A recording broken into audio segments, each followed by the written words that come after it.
Terima kasih klik video ini dan jangan lupa subscribe. Pada 1 Ogos 2013, lebih kurang jam 10 malam, sekumpulan ahli kelab rukun tetangga KRT Kampung Teluk Gong, Alor Gajah yang sedang melakukan rondaan telah menemukan satu mayat dalam keadaan mengerikan dipercayai mati ditikam di kawasan pantai kampung tersebut. Panggilan kepada pihak berkuasa telah dibuat bagi melaporkan penemuan itu. Tidak lama selepas itu, sekumpulan anggota polis tiba di tempat kejadian dan mengesahkan terdapat satu mayat seperti yang dilaporkan oleh orang awam. Pegawai penyiasat dan forensik tiba sejurus pengesahan dibuat. Tiada barang peribadi maupun pengenalan diri ditemui pada mangsa dan kawasan sekitarnya. Siasatan yang dibuat oleh pihak polis di tempat kejadian juga menjumpai sebuah lori muatan 1 tan yang dipercayai milik mangsa berdekatan lokasi kejadian. Terdapat nama kedai tertulis pada lori tersebut yang memberikan maklumat terawal akan identiti mangsa. Mayat mangsa kemudian dihantar ke Hospital Melaka untuk proses pengecaman dan bedah siasat. Hasil pemeriksaan lanjut pada badan mangsa menemui 6 kesan tikaman di leher, dada dan perut. Lalu, apa yang telah terjadi kepada mangsa? Ini adalah kisahnya.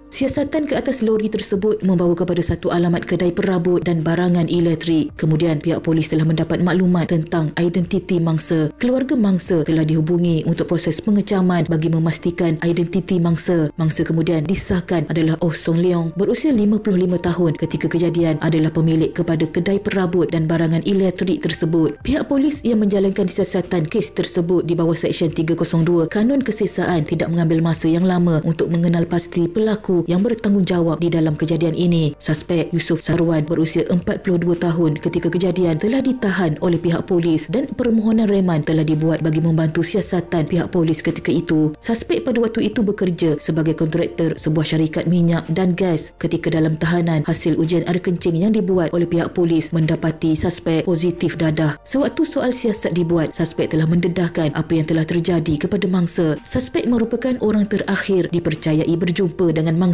dan apa yang telah terjadi kepada mangsa adalah perbuatan suspek yang tidak berperi kemanusiaan. Jadi, apa yang telah berlaku? Pada 31 Julai 2013, suspek berada di rumahnya bersama isterinya Suhana binti Yaakob dan rakannya Muhammad Hafiz bin Yaakob. Ketika itu, mereka sedang mengambil bahan terlarang bersama-sama di rumah tersebut. Semasa berada di dalam rumah, isteri suspek memberitahu suaminya bahawa Uncle TV, iaitu panggilan yang diberikan kepada mangsa, telah beberapa kali menelefonnya bagi meminta bayaran ansuran untuk televisyen dan peti sejuk yang sudah beberapa bulan tertunggak sehingga amaran untuk barang ditarik balik telah diberikan. Kemudian tidak lama selepas itu, pada hari yang sama, suspek telah menerima panggilan daripada mangsa dan memberitahu suspek untuk berjumpa dengannya di sekitar kilang jana kuasa yang dikenali sebagai Power Tech. Menurut suspek, apabila dia tiba di kilang Power Tech, satu pertengkaran berlaku antara dia dan mangsa. Suspek memberitahu bahawa mangsa telah mengeluarkan kata-kata keji terhadapnya. Dia mendakwa bahawa mangsa menggunakan perkataan yang kasar dan bersikap resis. Oleh itu, suspek berkata dia menjadi sangat marah dan tidak dapat mengawal dirinya sendiri. Dalam keadaan tidak sedar apa yang berlaku, kemudian menyedari dia telah menikam mangsa dengan pisau yang berada di dalam bakul motosikalnya. Dalam keadaan panik, suspek kemudian melarikan diri dari tempat kejadian tetapi sempat mengambil beberapa barang berharga milik mangsa. Antara barang yang diambil adalah dompet, rantai emas dan telefon bimbit Sony Ericsson. Rantai emas ini kemudiannya diberikan kepada isterinya yang kemudian menggadainya untuk mendapatkan wang. Suspek juga mengakui bahawa selepas mengambil dompet dari mangsa, dia telah membuang kad pengenalan dan lesen memandu serta menyimpan wang di dalamnya.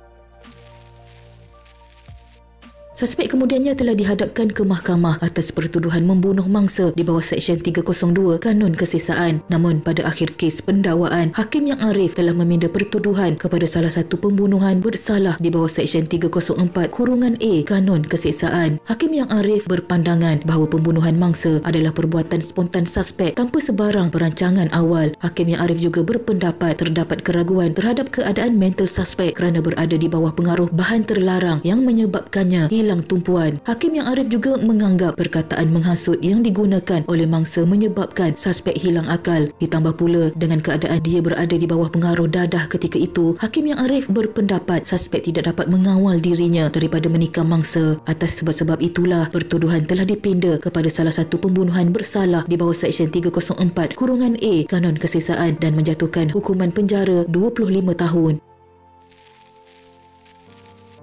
Pihak pendakwaan yang tidak berpuas hati dengan sabitan dan hukuman tersebut telah membuat rayuan di Mahkamah Rayuan. Mahkamah Rayuan kemudian telah mengembalikan pertuduhan membunuh dan suspek didapati bersalah dan dijatuhi hukuman gantung sampai mati. Suspek kemudian mengemukakan rayuan di Mahkamah Persekutuan. Pada 21 Julai 2020, Mahkamah Persekutuan mengekalkan sabitan dan hukuman mati yang dijatuhkan ke atas suspek. Panel hakim berpandangan bahawa perkataan yang diucapkan oleh mangsa tidak mencukupi untuk menimbulkan provokasi yang serius. Hakim berkata yang kecederaan yang dialami mangsa adalah kejam dan mengerikan kerana terdapat banyak luka tikaman dan usus ditemukan di luar badan. Ini jelas sudah membadai seperti keterangan ahli patologi sebagai pembunuhan. Panel hakim juga berpendapat bahawa pembelaan yang mengatakan suspek tidak sedar kerana pengaruh bahan terlarang tidak dibuat berdasarkan bukti yang direkodkan kerana suspek secara mental sedar semasa insiden itu. Ini berdasarkan kelakuannya sebelum dan selepas kejadian itu, antaranya mengambil pisau bersamanya ke tempat insiden serta turut melakukan rompakan ke atas barangan peribadi milik mangsa selepas kejadian itu. Oleh itu, suspek kekal dengan sabitan serta hukuman yang telah dijatuhkan kerana perbuatan kejamnya itu. Gara-gara hutang, nyawa jadi taruhan. Sekian.